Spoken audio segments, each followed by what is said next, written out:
Good morning and a very warm welcome to Leaders Connect, a platform for authentic conversations hosted by Arca Leadership and in partnership with USP.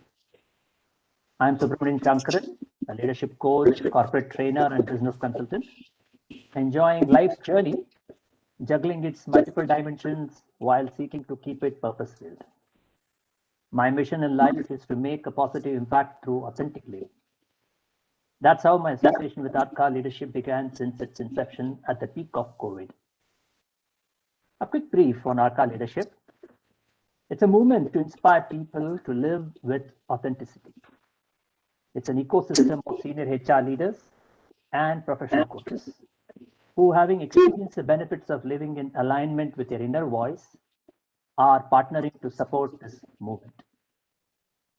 One of our key partners in this movement is TOSP Conversations. TOSP Conversations, as most of you are familiar with, is an online platform with leading experts offering cutting-edge perspectives and learning from their fields. The platform partners with global speakers and experts to facilitate conversations on the most pressing concerns and possibilities of the current world on topics ranging from storytelling to boardroom philosophies, digital transformation, diversity, inclusion, policymaking, economic landscape, mental health, amongst others. We in Arca Leadership are grateful to TSP for trusting our vision and agreeing to be a partner and to talk about authentic leadership on a global platform. So what is Leaders Connect and why is there a need for it today? You'll agree that there is tremendous goodness in everyone. And somewhere we have lost sight of that gift. Our vision is to inspire and empower the world to harness and unleash this treasure by sharing stories and having dialogues with some of the most inspiring leaders from across the globe.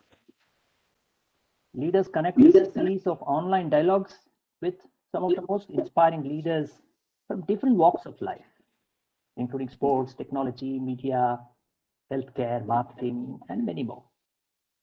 So our objective is to deep dive into one essential and important quality of successful transformational leadership in these sessions, which will define the leadership style of the leaders that we are in conversation with.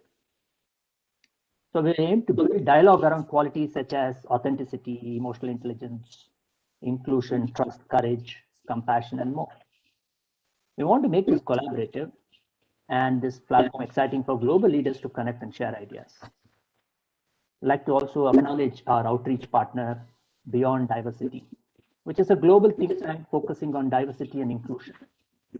They collaborate with institutions and leaders to create inclusive workplaces via consulting, mentoring, creating awareness, etc. Since 2011, they have supported more than 100 organizations across the region and impacted more than 100,000 leaders to promote inclusive leadership. So now we are in the 7th edition of Leaders Connect. And today we have with us Guru Bhatt. Guru Bhatt, good morning and welcome. Good morning. Great pleasure to be here, Subbu. Same here. A little introduction. Guru Bhatt is the Vice President, Omni-Channel, and the General Manager of PayPal India. He's a technology leader with over 25 years of experience and has been instrumental in driving PayPal's technology strategy in India as the company builds out next-gen payment solutions and services. In his current role, Guru leads the technology centers in Bangalore, Chennai, and Hyderabad, and also leads the product management and engineering teams for PayPal's omni-channel platform. Since joining PayPal in 2015 as the general manager of the Chennai Technology Center, Guru has held several engineering and product leadership roles, including transaction orchestration and planning, merchant data products, dispute resolution experiences, that's an interesting one, and led the development of PayPal's domestic product in India. Prior to joining PayPal, Guru has held several senior leadership roles in Ericsson, Cirrus Corporation, Sun Microsystems, Oracle, and SAP. Guru holds a master's degree in computer science from the State University of New York at Buffalo. So that's a very brief intro on Guru, the professional. We hope to get more insights into Guru, the person, as our connect deepens through the upcoming conversation. So once again, Guru, a hearty welcome to Leaders Connect. Thank you very much, Subbu. Yeah.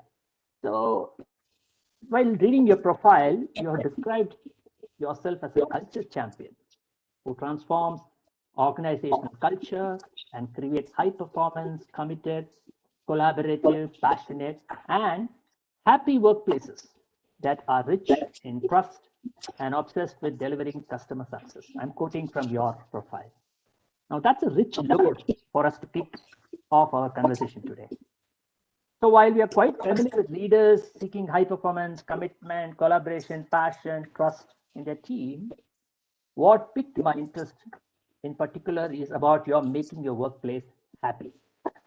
So please share who and what inspired this particular aspect in your journey as a leader, and how has it turned out for you over this number of years that you've been leading. Awesome. No, thank you very much, Subbu. First of all, thanks to the entire team behind this for having me here. It's a great pleasure. I always love to expound on these topics, and I'm always in search of a stage to do that. And you guys have given me. I'm very happy for, and to all the audience members who are joining today. So I need to credit Bangalore traffic for this inspiration to make my workplace happy.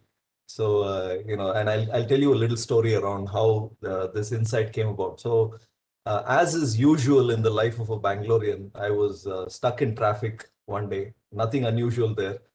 Millions of people in Bangalore are every single day. And my thoughts wandered, as they often want to. And, I started thinking about what is it that I want PayPal to be.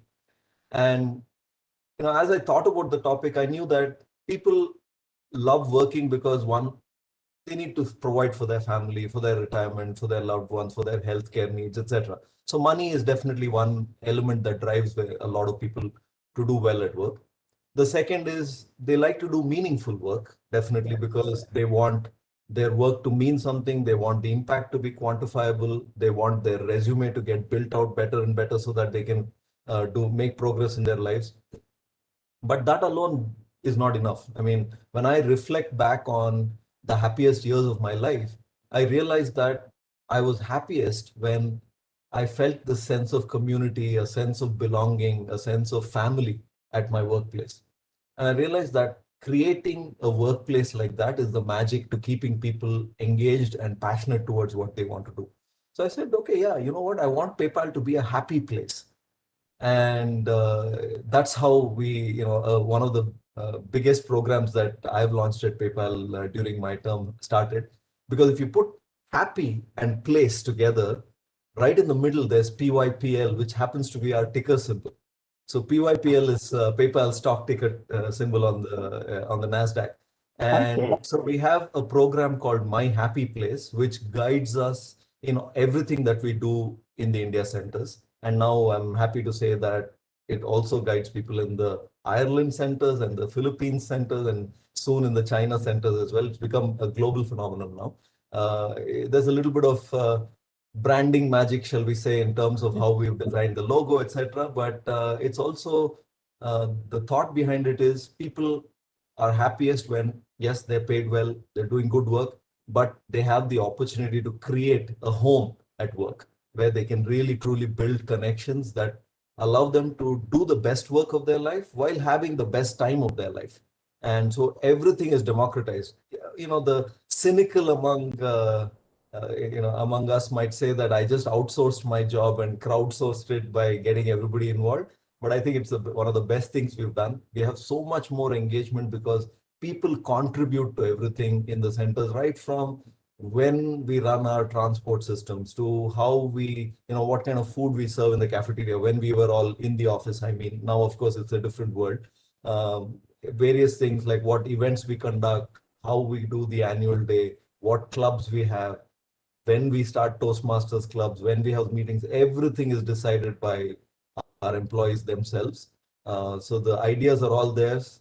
I maintain some semblance of control over the purse, and that's pretty much it. Wow, wonderful. I mean, this is the first time I'm hearing the fact that traffic, jam can have such a creative output, and that too from Bangalorean. I think this is a first lesson for us today, that make the most of these traffic snarls. There is so much that one can benefit from. And the second point that I heard you talk about the fact that people could accuse you of outsourcing and crowdsourcing and reducing your workload. It reminds me of the fact one of the things that a leader is considered to be is like a yeast, which rises with the bread, right? So you're doing the job of a yeast very effectively. That's what I would say, right? Now, let's quickly move to the nub of today's theme, right? Just continuing from where we left off. Great idea, happy workplace, and the fact that you managed to get your ticker to match that, that's a brilliant creative stroke, I must say. As a successful entrepreneur of over 2 decades, how consciously have you gone about building culture of entrepreneurship in your teams?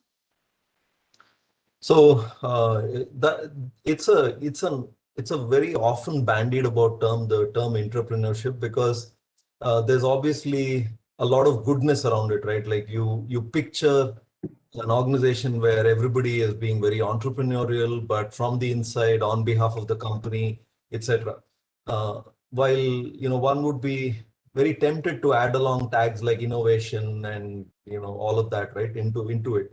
But if I were to distill the very essence of what makes an entrepreneurial or an intrapreneurial workplace, why would somebody want to do it? What does it truly indicate, right? When you look at employees and they want to be entrepreneurial, yes, of course, there is an element of them wanting to make progress in their own careers.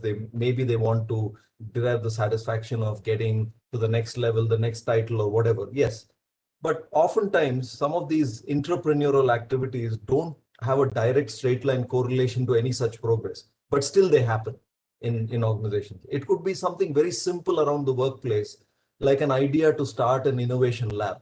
Why do people even take the trouble to do that? Right? Because at the time that they're making that effort, there is no straight line between that activity and progress for themselves. So one could be tempted to say, if you're selfish, why would you even do that? Because you don't have a steady ROI on that. The underlying factor is, if there is enough trust, if there is deep trust up and down, sideways, left to right, every which way inside the organization, people feel like that is theirs, right? It is their baby. And when something is your baby, you don't look at what's in it for you.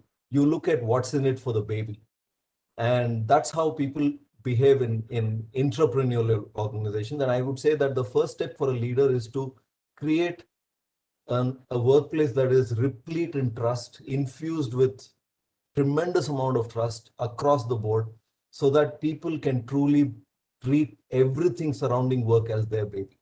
And that's, I think, one of the biggest things a leader can do, to see how transparency, openness, a sense of all of us being in it together, a sense of I've got your back, you should have my back.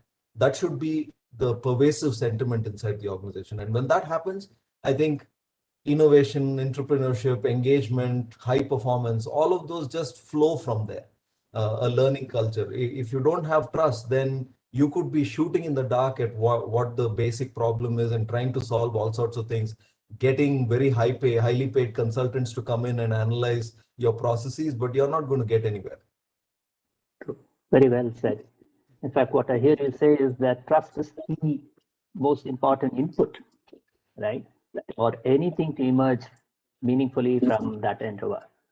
And in fact, it reminds me of this book that I read, Robert Messier. He has written a book on The Trusted Advisor, where he actually comes up with a formula on what is trust.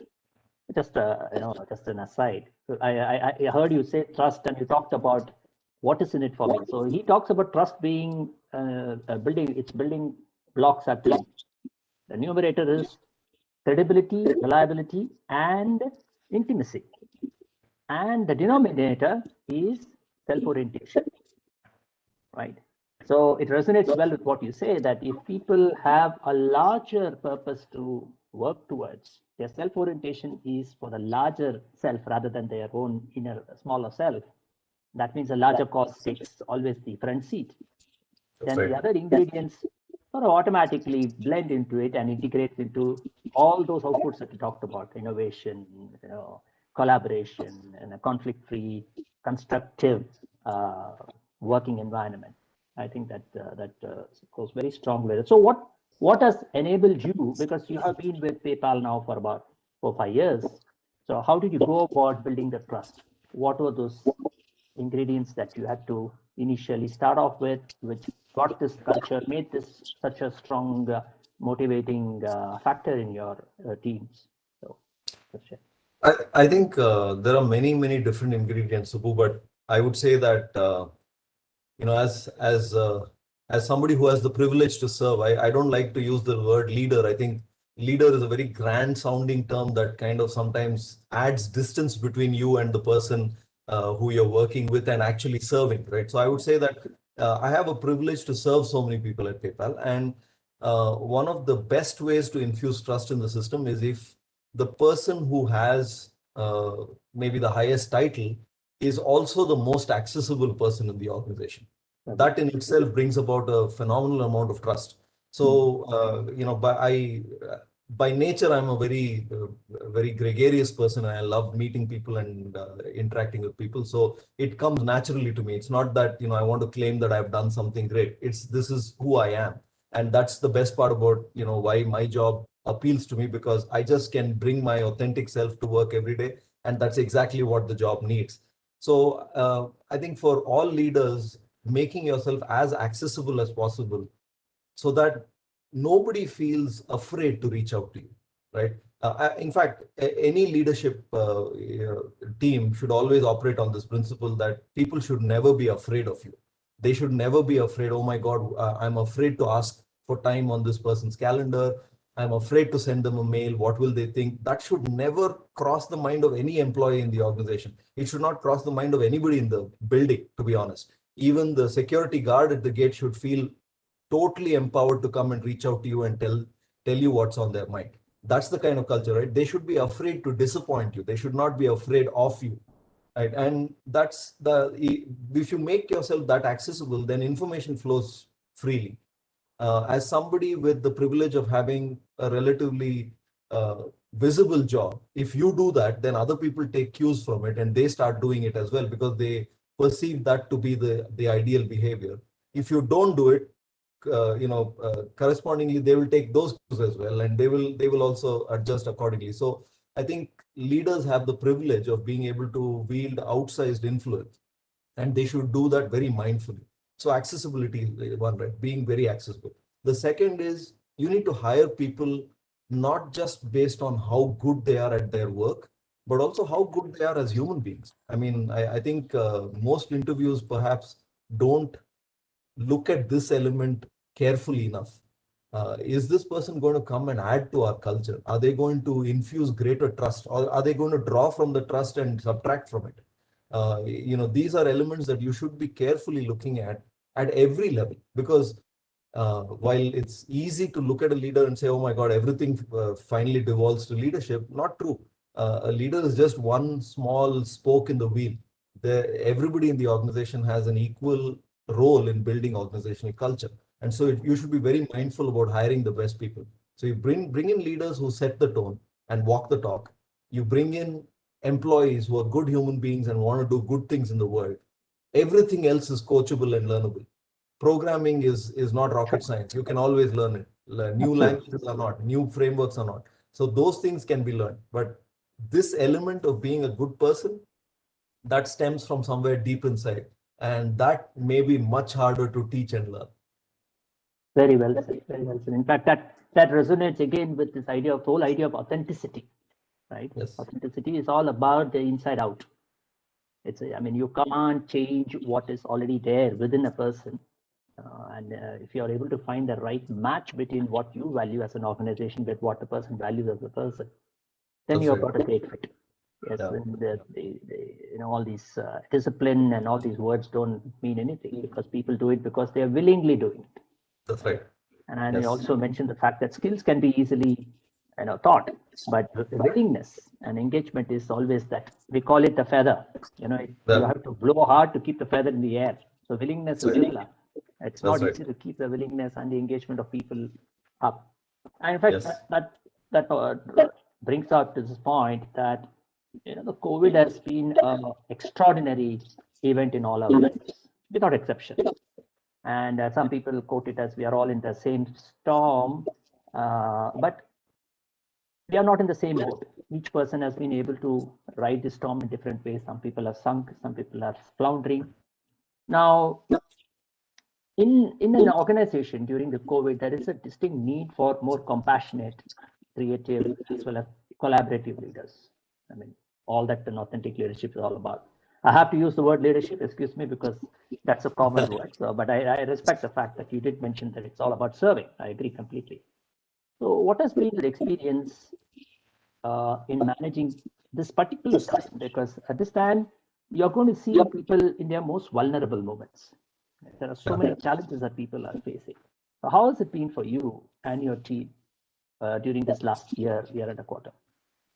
So it's been a dichotomy for us, Subbu. So if you look at one side, right, we are very fortunate as a company to be reaping the wind right now that is blowing very hard in our direction from a digital transformation perspective, because we are a born digital company. And so as the world turns increasingly digital, especially in payment experiences, we have been a net beneficiary of that trend. And so as a business, we have done phenomenally well the last year.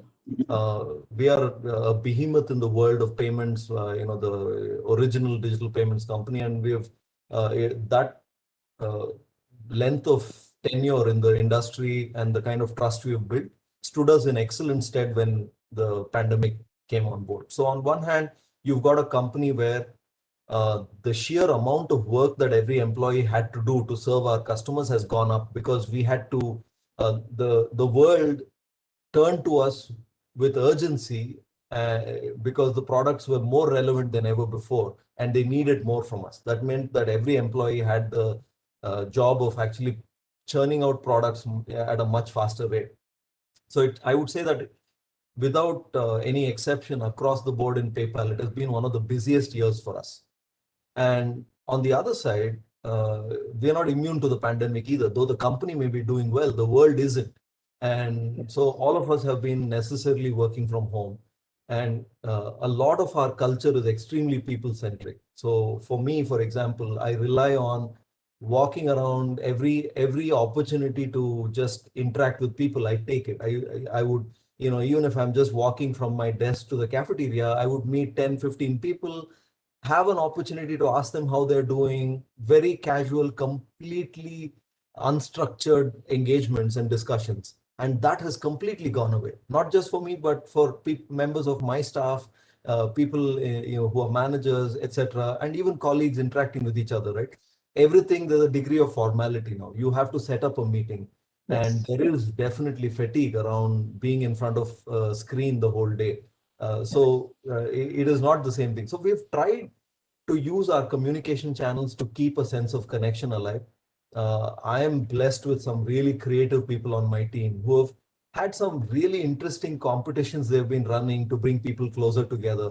For example, last year during August, when pandemic fatigue was probably peaking and the number of cases were also peaking at that time, and coincidentally with the India's Independence Day coming on board, one of my team members had this wonderful idea saying, probably one of the most deepest felt needs in people is the need to travel. So why don't we have a competition for people to put their best travel photographs from their own trips? We use Microsoft Teams, we use Slack. So they created and it saw tremendous engagement. People kept putting these photographs of all the different wonderful places, and I think vicariously as a team, we lived those moments with them. We relived those moments with them, created a lot of engagement. Then there was another competition around black and white photos. There was one more around healthy meals, etc. So the challenge is that in a virtual world, you have to keep coming up with new ideas to bring people closer together. And it's not easy. You have to gamify it. You have to make this as crowdsourced as possible. And on the other side, I think from an HR policy perspective, have very, very kind and generous policies in terms of people being able to take time off, realizing that they're playing multiple roles inside the same house as a colleague, an employee, as a mom, as a dad, as a caregiver, etc. Right? So we've definitely had a plethora of policies that we put in place. And one more that we did was we've always had this concept of a wellness mentor, a person who employees can reach out to, schedule time to talk about problems that are going on in their lives. It could be mental health issues, etc. And this is a qualified psychotherapist who's available to our employees. We increased coverage of that. We increased the number of sessions that this person is able to give us as far as PayPal goes, and those have been wildly popular. In fact, there is tremendous demand for such services right now during the pandemic compared to any other time.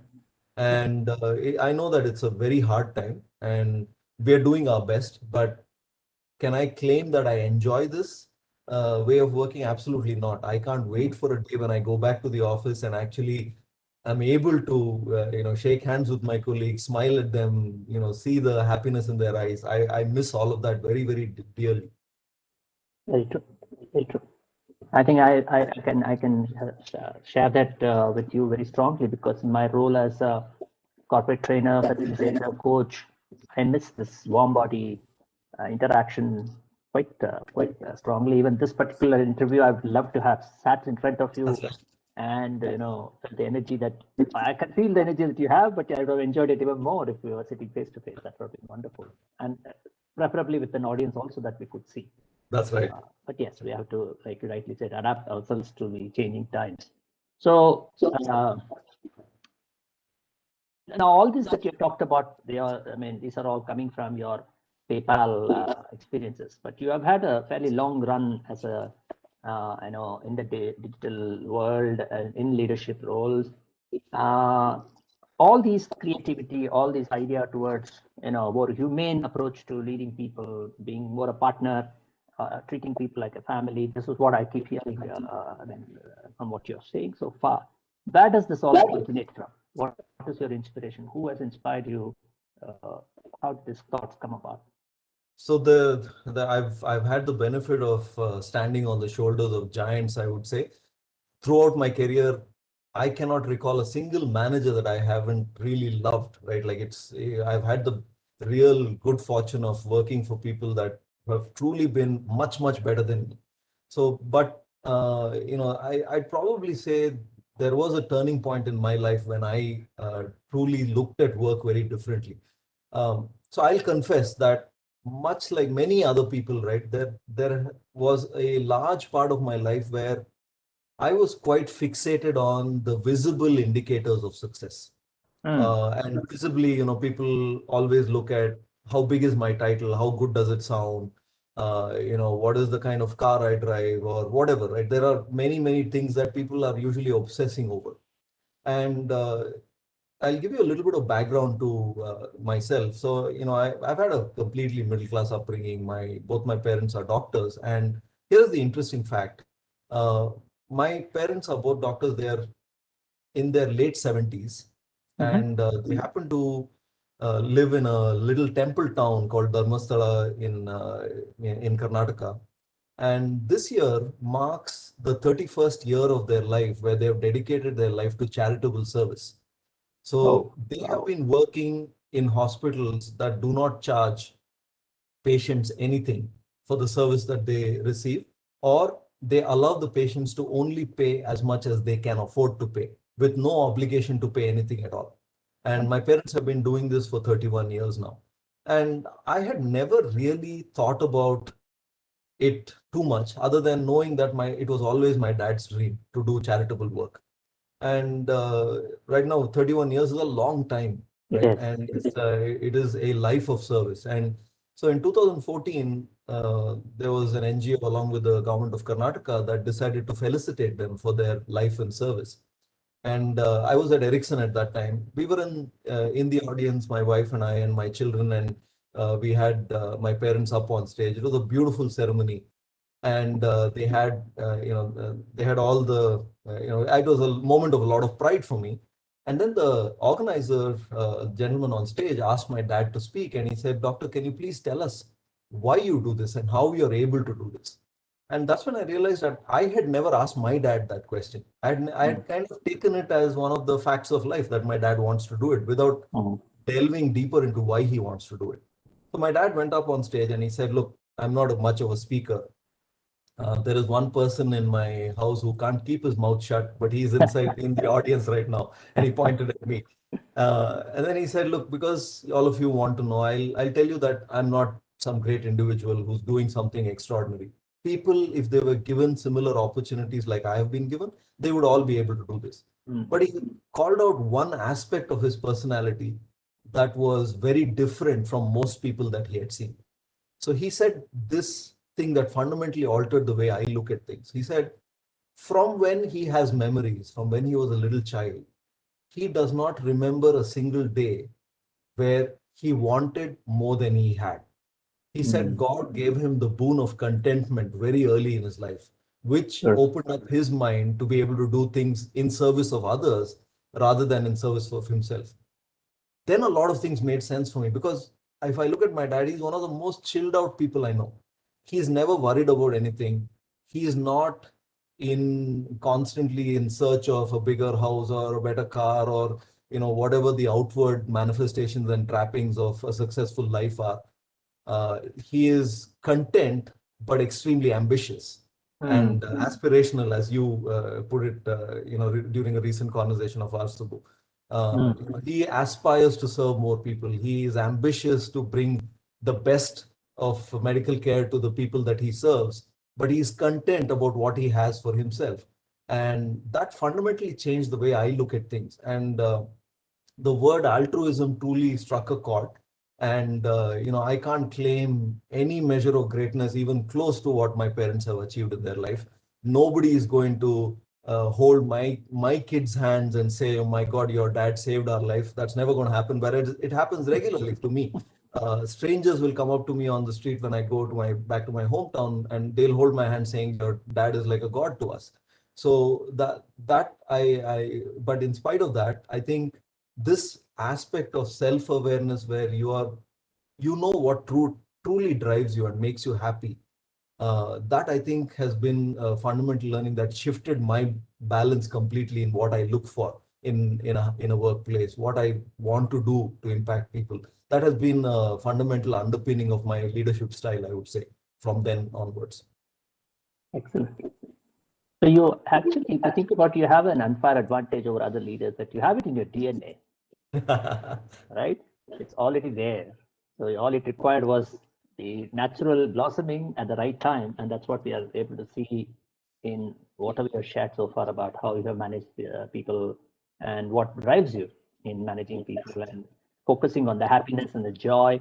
And now the idea of contentment, which I think is such a powerful idea. And hats off to your parents. Thanks for sharing the fact that they are living such an altruistic life and enjoying it also in the process. That's most important. That's what we talk about, the mojo. Are you enjoying what you're doing? Right? Great. So, we will be inviting questions from the audience very soon. I had just one thought, because what you're busy developing in your organization culture, if you want to call it that, that's a very robust one. You talked about creating an environment where people feel that they are part of a family, people enjoy what they're doing, they're happy doing what they're doing. Now, how do you ensure that the culture survives in the long run?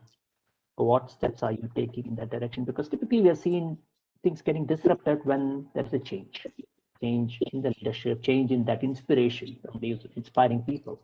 And if the inspiring person is no longer around, it can sort of slowly peter away. So what have you planned to ensure that this is an enduring legacy and not just driven by your presence? And so one of the things, Subbu, is as tempting as it may be for all of us to assume we are indispensable, I think one of the first things a leader has to come to terms with very early in his or her journey is the aspect of our dispensability. So we are extremely dispensable at all times in our careers, and that's something that should be guiding us. And in fact, I would say that we should be striving to make that dispensability even greater for the right reasons, not for the wrong reasons, not by becoming incompetent and horrible that people want to get rid of you, but by making sure that people around you are so much better than you that you leaving will have no impact at all whatsoever, right? And so so the first thing for me was to be able to constantly talk about what kind of culture that we need to build inside the organization in as many settings as possible. The stories that I'm telling you, if some of the listeners from PayPal tune in, they're probably like, oh my God, Guru has already talked about all this, right? Because I think certain things bear reiterating and repeating because it needs to sink in, it needs to start becoming the norm. And the aspect of always having this sense of paying it forward, making sure that others benefit from the work that you do is something that should just seep so deep into your core DNA in terms of being an organization that it should become the norm. And so a lot of this is by constantly reiterating these facts. The second is to give as many opportunities as possible to people to practice these virtues and then make heroes out of people who do, right? And I'll give you people are probably looking at my background in this meeting and wondering what this is all about, right? Why do I have this particular background? One, last month was International Women's Day, very strong area of focus for me as an individual. Diversity and inclusion is something that I live and breathe every day. And so I made that my background. And though we are well into April, it's a hangover from last month, I would say. But this particular initiative, I'm proud to say, had nothing to do with me, as in it did not have any input from me, but it's one of the most meaningful ones that we've launched. So Bloom with PayPal is an initiative where we are looking at underprivileged girls across the spectrum, especially those who are first-time learners, perhaps, in their families, people who have the opportunity to graduate for the very first time in their extended families. We are looking at finding women like that in women students in various colleges across Karnataka, Tamil Nadu, and Andhra Pradesh, where we have centers. And we want to uplift them by equipping, enabling, and empowering them, as the tagline goes, basically by giving them hard skills like programming and technology, but also looking at getting them interview ready, because many of these small colleges and people from an underprivileged background, there is a certain deficit in terms of confidence when it comes to approaching an interview. And their backgrounds don't make it easy for them, right? They have never encountered situations where they have to be in a hot seat in front of people who are intimidating, they're being quizzed about the knowledge they have about something, even though they may be knowledgeable. The nervousness might come in the way of them being able to present themselves appropriately, right? So we want to be in a position to help them. And this has nothing to do with PayPal, as in we are not doing this because we are going to hire them into PayPal. We might hire many of them into PayPal, but we are doing this so that they get qualified to be able to apply to any company. And so that's a program that came up from within the ranks. Employees in my organization came up with the idea. They came up with the tagline, the branding, even the logo, which is so beautiful, was completely created by our employees.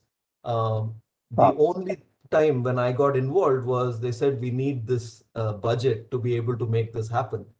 And what a beautiful feeling it is when you feel so unneeded, where nobody needed you to review anything, nobody needed you to come in with any idea, and you just had to sign on the check. That's it, right? And I think that to me is a sign that the culture is getting built the right way. And this is just one example, Subbu. There are so many examples I can give you of my irrelevance within the organization, I would say. Yeah, so many things are happening where I have no input whatsoever, and the only thing I get to feel is the pride in the fact that my team is doing it without me being involved, and that's beautiful. Truly well said. In fact, You sound like a grand old, fatherly figure who's now sitting back, putting his hands and saying, "All my children are taken over charge, and there's nothing to worry." It's a good feeling. And earlier you had mentioned about accessibility. You said that that's one of the key aspects. Now you run a very large ship, right? And it's not easy for somebody in your position, because managing people is one dimension of your work. There are other things as well. There's other work that you do. Now, how do you ensure the accessibility? What creative ideas have come up for you to manage this accessibility? Oh, there's one favorite of mine. So I will. So I'm. Most people, if they were to ask, if they were asked about one thing that they distinctly feel I am, it's that I'm accessible, because I'm constantly reaching out to people. And thankfully, somehow by some quirk of brain wiring, I have an incredible ability to remember names. So I'm really grateful for that. At any given point in time in the organization, I can remember about 1,500 names of people and faces. And that helps very, very much in the role that I play, right? So when I joined PayPal, one of the things I was always looking out for, it's a new organization, it's a large organization, finding avenues to connect with people. They might find it weird if I just randomly put a meeting on their thing saying, "Hey, I want to meet you, just come and meet me." It probably will be a little intimidating. They won't know how to come prepared. There's a certain barrier, and that might come in the way. So I was looking at what are creative ways I can do this. So there have been a few things I've done, but one that I can tell you about was I wanted to see if I can instill a learning culture, because I think the speed at which the world is moving is incredibly fast, but it'll never be as slow as it is now, because it's only getting faster. And our knowledge becomes irrelevant really fast. So as a company, if you want to go from good to great, the only thing you can focus on is not what you've already learned, but what you are going to learn. And so what I did was, every week I carved aside 4 hours on my calendar and said, anybody in the center can come in and reach out to me, ask for time, and come in and meet me. And the way I kicked this effort off was by sending a mail where, in big, bold, I don't know, like 72-point font, in bold red letters, were the words, "I don't know." And I said that, let me start off by saying I don't know anything. There are lots of things. There are many books that have been written about things that I don't know and will continue to be written. But I want to know. I want you to come and teach me. So I have 4 hours in my calendar, and if needed, I'll give more as well. You can come in, ask for time in 30, 45 minute, 60-minute blocks. The only caveat is, if you're asking my time, you should come and teach me something. And in return, I will teach you something as well. And given that I have a name like Guru, it lends itself to a certain amount of playfulness. So the program was called "Be a Guru to Guru." And Okay. it was phenomenally well accepted, and it has. I've had the pleasure and privilege of meeting so many of my colleagues who set up these G2G, as the short form goes, sessions, and they've taught me a bunch of stuff, like how to program in Python, or how to look at a log file and derive the right insights from it. And in some cases, one gentleman came in and said that he's going to teach me the beauty of heartfulness. So we actually turned off the light and sat down cross-legged on each of our chairs, and closed our eyes and meditated. Somebody tried to teach me yoga, a notoriously unflexible person like me, and I don't know what he learned out of it. I just learned the limits of my own stretchability during that session. And then multiple others. So it has been brilliant. And then I also have one more. When our offices were open, it's a program called Connect Over Cuisine. Every 2 weeks, lunch is on me, the perspective is on them. 20 of us get together in a room. I give them the option of ordering their favorite meal from anywhere they want. And we get that meal for them. They join me, and we just have an open, freewheeling discussion. And then I also make a nuisance of myself every day in the cafeteria. I go and join a new team at their table. That's why I miss the office being open so much, because I had the ability to really pester people like this. So whether they like it or not, they get the pain of my company during lunch, and I pick up a lot of stuff that's going on in the organization during those sessions. Wonderful. These are truly creative and unique ideas, Guru. I'm sure a lot of people who are listening or watching and will be watching in the future, they'll be inspired with these ways to keep their team engaged. Now, I have some questions that have come, or at least one I can immediately see. Just a gentleman, Rajat, is asking a question which I'll share with you. He says, is there a downside to having too many entrepreneurs in the organization? I would say no. I would say that, it's never a bad thing to have everybody trying to do something to improve the system in some way, right? Now, the downside will be if you don't have a fair and open and transparent process to adjudicate what gets taken forward and what doesn't and why. Right? If you're able to explain to people why you're going to invest in one idea and not in another, in a way that tells them what your decision making is based on, that there is no bias or favoritism there, they will learn from it and even come back with even better ideas, because they will understand what the mechanism that you use to prioritize one versus the other.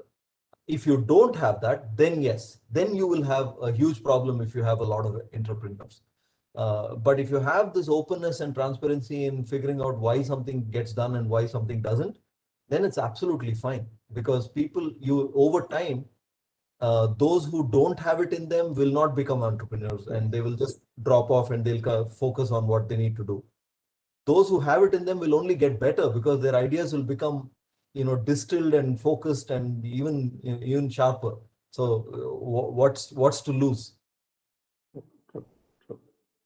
I'm curious, based on what you've shared about the way you've been engaging with your teams over the last few years, what kind of a metric is your employee engagement currently showing? I can't avoid asking you this question. Yeah, no, there are a few things that we measure very steadily and regularly, and I'm really proud of the India centers, because our engagement is in the high 90s. Wow. And each of the centers is different. So, the Chennai center, which is where I started my career at PayPal, has always been traditionally high, because the culture there is a very familial culture, which is, where people get very close to each other. There's a sense of family that is baked into the culture of the native, the population there itself, right? So that in itself. But a cosmopolitan place like Bangalore, culture and engagement is a harder problem to crack, because there are numerous opportunities. People are from different places. There's a certain mercenariness to the way people move from one company to another. So engagement is not, I would say, something that many companies in Bangalore can pride themselves about. Yes. And for us, we were suffering in Bangalore, actually. And then, once all these programs and the entire culture pivoted towards one of openness and transparency and deep familial, participation, we've gotten into the high 90s in Bangalore as well. And one measure that, again, is something that I should be thanking my team for is attrition. In the tech industry, attrition in the high teens or in the early 20s is not at all surprising. Many people have it. But at PayPal, the last 3 years, we've exited at 6.5% to 7% attrition across the board in India. And that is something that makes me sleep really well at night. Yes, indeed. Okay. That's brilliant. That's brilliant to know. Yeah, very good. In fact, when you keep using the word familial, I was just thinking that if you think about it, most people spend more than 50% of their working life, if you want to call it from their 20 till their maybe 60s.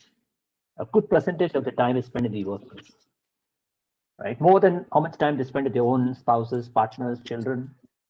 And if leaders start understanding the need to create an environment which is familial, which is comfortable, which is joyful, then all these buzzwords around leadership, followership, collaboration, conflict management, everything will become history, because it will become a natural process rather than something that requires an outside-in approach. So I think that has been a very enlightening aspect of this conversation so far with you. Are there any? Yeah, go ahead. So there's one element, the one story that I want to tell, Please. which I think is also very important because, Mhm. um, especially in the tech industry, Subbu, and I'm not sure to what extent your listeners are going to be only from the tech industry, but I would say the tech industry is privileged to be very needed in the world today. But Mhm. that need also brings a sense of entitlement. Yes. There's a sense of wanting to be paid a certain amount, wanting to be given a certain amount of cutting edge work to do. And if one of these characteristics is not true about their role, then people feel perfectly entitled to feel disengaged, right? And I had not paid much thought to this until one afternoon at Ericsson when I had a very, very interesting and one of the best learning experiences I've had in my life.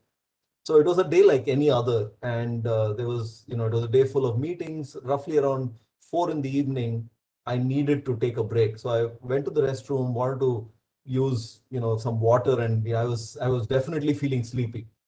And so as I walked in, the janitor who was taking care of the restroom he was just beginning to wind up his day. I think his shift was ending and the next guy was going to come in. So he was carefully folding his apron, keeping it back into the cupboard, etc.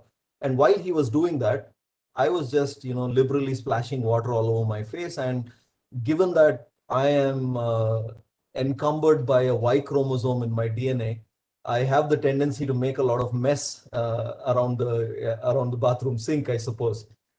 So there was a lot of water that splashed around. And the next thing I know, I turn around and I see this guy is putting his uniform back again. Okay. And very carefully, he starts to wipe the place clean again. He takes his mop and uses it on the floor, and then the sink also he takes a few tissues and starts wiping it. And I was very struck by this because he was ready to leave. And I remember his name still. His name is Muni Krishna. I don't know where he is today, but he really taught me a lesson. And so I asked him, I said, isn't your shift over? And, this was this was a conversation that went on in Kannada. And, so much may be lost in translation, but I'll try to preserve the essence of it. So he said, no, I'm done with my shift. So I said, then why did you come back?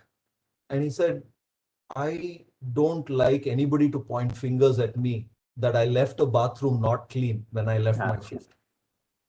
Right. So to me, that really, I mean, I was rocked back on my heels that day, right? Because I said, look, this guy does not have a fundamentally interesting job, right? Quote Yes. unquote. It's not like his job is filled with innovative new things that he has to do every day. He's cleaning bathrooms. He is not highly paid. In fact, he's probably at the very low end of what somebody in an organization gets paid. Yeah. But look at the commitment the guy has, that when he puts his signature on something, he wants to be able to say that nobody can point fingers at him. Now, how many of us in our entitled jobs feel that way? There are so many times where I've caught myself saying, oh my God, this boring Excel spreadsheet, I have to fill it up. Or, oh my God, this PowerPoint presentation, it's so boring. This is not very interesting work. Why am I doing this? That is crazy, because if Muni Krishna, who is not paid well, who is doing a boring job, has such pride in his work, can any of us not have the right to not have pride in our jobs? I don't think so. I think shame on us if we don't have pride in our work to that extent, right? So that was a lesson for me. And this is one that I tell my engineers as well. It's like, does Sachin Tendulkar say that when I'm playing a Ranji Trophy bowler, I reserve the right to get out at zero because it's boring to play somebody who's not qualified to bowl to me? No, he will want to hit a century even there. Yes. That's how we should lead our lives, where every element of our work is so important to us that we do our best job no matter what. And it has nothing to do with how much you're getting paid. It has nothing to do with the title you have. It has everything to do with who you see yourself as and how much pride you take in yourself. Very well said. Absolutely. It is a mindset. Excellence is a habit. All these things in this story, it stands out. I mean, what more example do you need? At that level of monotony, if a man is so persistent about the quality that he gives, that is something remarkable. Definitely. Completely aware. We have one more question that's come up. I think we have time for a few more minutes. Just the question is entrepreneurship a personal trait only, or should organizations also need to spend time restructuring job descriptions in a way that give room for entrepreneurship? The latter. It is, it is tempting to think of it as a personality trait, but if you look deep into your lives, I think all of us have some bone of entrepreneurship in us at all times. I mean, it's a very big word, right? It conjures up these images of starting a company, being able to go and raise capital, being able to put these pitch decks to be able to sell your idea. It's not that. It's about making a small incremental iterative change that makes your life better. And I'm sure all of us have done this in our own daily lives. Whether it is putting a shelf in our house that allows us to organize something better, or looking at some tap that is leaking and coming up with some jugaad to stop the leaking. These are all, these are all cases where you don't put up your hands and say, I don't know how to solve it. You actually get involved with the problem enough to solve it yourself. And I'll give you a fantastic example of one entrepreneurial activity that happened. And you might think that I'm kind of obsessed with the bathroom, because this again goes back to it. But this was back in 2018, I think it was, where Bangalore was facing a severe crisis in terms of water. And in our office, we have these push button taps where you push the button and there's a spring action that slowly releases the spring. Yes. And as long as that happens, the water is flowing. The water continues to flow. Yeah. It comes back, it stops, right? Now, this spring action that we had a problem. It was very slow. So during that time, you're already done washing your hands, you're already drying your hand, but the water is still continuing to flow because that is painfully slow, the spring action. Yeah. So there were a lot of people, and this became a big topic of conversation within our internal communication channels. Engineers were, the millennials who are justifiably very concerned about the planet, were ranting and raving. This is atrocious. We're wasting so much water. Why can't we remove all of these taps and put in these, optical sensor based ones, etc., etc. And then we were looking at it, roughly about 32 restrooms per floor. If you multiply it across 6 floors, that's a hell of a cost. Where are we going to find this money from, and all of that? And again, a janitor came to our rescue, one of our facilities person. He said he's got a very simple solution. You need these plastic ties that come wrapped around bags in order to, or your suitcases in the airport for security, they put it around the lock. Yeah. So he went in and put this under every tap in the space between the button and the spring, right? He just put that in. So when you push the button, it only goes that far because there's this plastic thing impeding it now. Completely for the grand total of about 5 rupees, we solved the problem across the building. Right? That's how much that packet of those ties cost. And if something breaks, you can always go and put one more. No problem, no need for any optical sensor.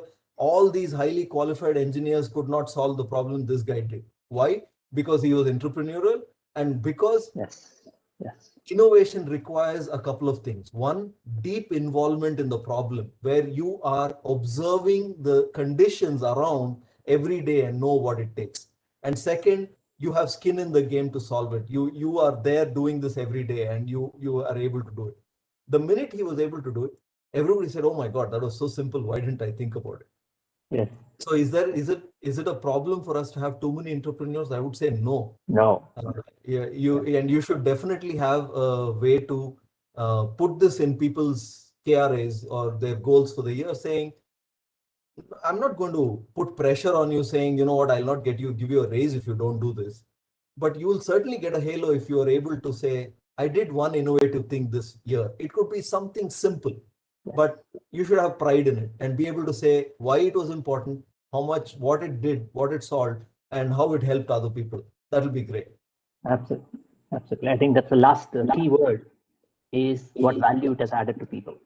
Right? Yes. Innovation is truly innovative. True innovativeness is when there is value to the user, and that's what people who at any level should be focusing on. I completely resonate with that.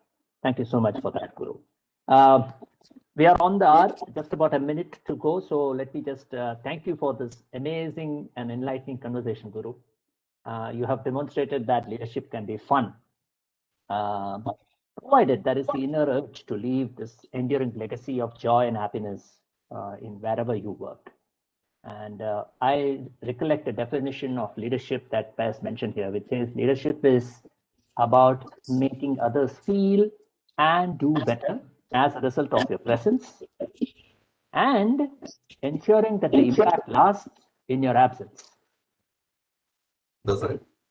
Yes. So a culture of entrepreneurship requires creative, passionate, innovative, and authentic leadership who leads by example. And I think, Guru, you have amply demonstrated that in your stories and experiences and the creativity that has gone behind every initiative that you've taken. And we will definitely watch your continuing success. Thank you. Of happiness and joy, and wish you a wonderful journey ahead. And thank you for joining us, giving us your time. And I'd like to finally, on behalf of Arca Leadership, convey our deepest gratitude to TSOB for providing this super platform to present our themes about authentic leadership. We are also grateful to our partners in our Leader Connect sessions so far. That includes NASSCOM, Shiros, Ascent Foundation, Beyond Diversity, and the Center for Transformational Coaching. Our conversations, as always, are enriched by stimulating questions from the audience, and we thank you all for making time on a precious weekend and staying with us through the conversation. Have a lovely weekend. Goodbye.